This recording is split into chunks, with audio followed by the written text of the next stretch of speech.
ပြီးခဲ့တဲ့ဇန်နဝါရီလ29ရက်နေ့မှာဗင်နီဇွဲလားအမတ်တွေကနိုင်ငံရဲ့အဓိကကျတဲ့ရေနံလုပ်ငန်းဥပဒေကိုပြုပြင်ပြောင်းလဲဖို့မဲပေးတည်ပြုခဲ့ကြပါတယ်။အဲ့ဒီဥပဒေပြင်ဆင်ချက်ကိုတင်သွင်းတာဆွေးနွေးတာအတည်ပြုတာအားလုံးပေါင်း2ပတ်တောင်မပြည့်ခင်မှာပဲပြီးသက်တည်ပြုနိုင်ခဲ့တာပါ။ဗင်နီဇွဲလားယာယီသမ္မတဒက်စီရိုဒရီဂွက်တင်သွင်းခဲ့တဲ့အဆိုကိုထပ်မံပြီးအခွန်လျှော့ချတာရေနံဝန်ကြီးဌာနရဲ့ဆုံးဖြတ်ခွင့်တိုးမြင့်တာပုဂ္ဂလိကရေနံထုတ်သူတွေကိုလွတ်လပ်ခွင့်ပေးတာပိုင်ဆိုင်မှုလွှဲပြောင်းတာတွေနဲ့ပတ်သက်ပြီးဖြည့်ဆွတ်ပြင်ဆင်ပေးကြပါတယ်။ဒီဥပဒေပြင်ဆင်မှုကြောင့်ပုဂ္ဂလိကရေနံကုမ္ပဏီတွေကစာချုပ်သစ်တွေနဲ့ဖြစ်ဖြစ်ပူးပေါင်းလုပ်ငန်းတွေနဲ့ဖြစ်ဖြစ်ရေနံစီမံကိန်းတွေကိုကိုယ်တိုင်လက်ပတ်လုပ်ကိုင်လာနိုင်ပြီလည်းဖြစ်ပါတယ်။ဥပဒေပြောင်းလဲလာမှုကြောင့်ရေနံနဲ့တဘာဝထုတ်လုပ်မှုတိုးလာဖို့နဲ့နိုင်ငံခြားရင်းနှီးမြှုပ်နှံမှုတွေပုံမှန်ဆွဲဆောင်နိုင်ဖို့မျှော်လင့်ထားကြပါတယ်။ယခုလအစောပိုင်းမှာအမေရိကန်စစ်တပ်ကဗင်နီဇွဲလားသမ္မတနီကိုလက်မာဒူရိုကိုဖမ်းဆီးပြီးနောက်အမေရိကန်သမ္မတဒေါ်နယ်ထရန့်က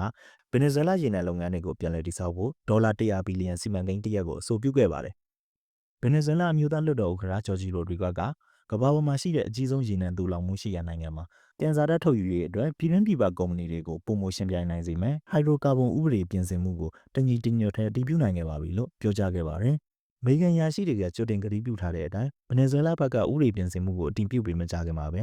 ထရန့်ဆိုရကဗင်နီဇွဲလားရဲ့ရေနံတင်ပို့မှုနဲ့ပတ်သက်တဲ့စွမ်းအင်လုပ်ငန်းတန်ခတ်မှုတွေကိုဖြေလျှော့ပေးခဲ့ပါတယ်။ကာရကန်နဲ့ဝါရှင်တန်ကြားဒေါ်လာ2ဘီလီယံတန်ရေနံထောက်ပံ့ရေးသဘောတူညီချက်တစ်ရပ်ကိုချုပ်ဆိုပြီးနောက်ဗင်နီဇွဲလားရဲ့ရေနံဝင်ငွေကိုအကန့်အသတ်မရှိထိန်းချုပ်မယ်လို့ထရန့်ကပြောကြားခဲ့ပါတယ်။ထုတ်လုပ်ထားတဲ့ရေနံတွေကိုကိုယ်တိုင်ရောင်းချနိုင်ပြီးရရှိလာမယ့်ဝင်ငွေကိုလည်းဗင်နီဇွဲလားနိုင်ငံပိုင် PDVSA ရဲ့ထိန်းချုပ်မှုမရှိဘဲကင်တွယ်နိုင်လာတာပါ။ဒီလိုလွတ်လပ်ခွင့်ကိုရေနံလုပ်ငန်းရှင်တွေအချိန်တော်တော်ကြာစောင့်မျှော်နေခဲ့ကြတာပါ။ရင်းနှီးမြှုပ်နှံသူအများစုကတော့ဒီဥပဒေကိုအစာပြိုးရင်းနှီးမြှုပ်နှံဖို့လုံလောက်တယ်လို့မြင်ကြပါတယ်။စုပ်ယုပ်နေတဲ့ဗင်နီဇွဲလားရေနံလုပ်ငန်းကိုပြန်လည်အသက်သွင်းဖို့လမ်းစာတစ်ခုအနေနဲ့သဘောထားကြပါတယ်။ဒါပေမဲ့အစိုးရအရာရှိဟောင်းတွေကတော့ဒီဥပဒေဟာဖွဲ့စည်းပုံခြေရာဥပဒေနဲ့မညီဘူးလို့ပြင်းပြထန်ထန်ဝေဖန်နေကြပါတယ်။အတိုက်ခံမတ်တွေကဥပဒေကိုပိုပြီးပွင့်လင်းမြင်သာမှုရှိအောင်လုပ်ဖို့ရေနံဝန်ကြီးဌာနရဲ့အာဏာကိုကန့်သတ်ဖို့ရေနံစာချုပ်တွေကိုလွှတ်တော်ကဆက်လက်အတည်ပြုခွင့်ရစေဖို့အဆိုတွေကိုတင်သွင်းခဲ့ပေမဲ့အကုန်လုံးကိုပယ်ချခံခဲ့ရပါတယ်။ဥပဒေအသေးအရအခုဆိုရင်လွှတ်တော်ကရေနံစာချုပ်တွေနဲ့ပတ်သက်ပြီးအတည်ပြုခွင့်မရှိတော့ပါဘူး။စာချုပ်ချုပ်တာစီကံပြောင်းလဲတာတွေကိုရေနံဝန်ကြီးဌာနကပဲဆုံးဖြတ်တော့မှာပါ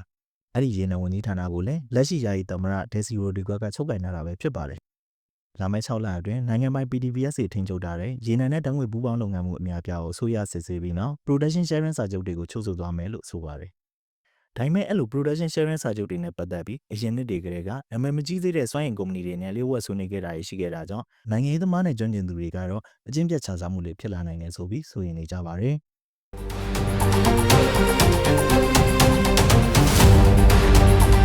။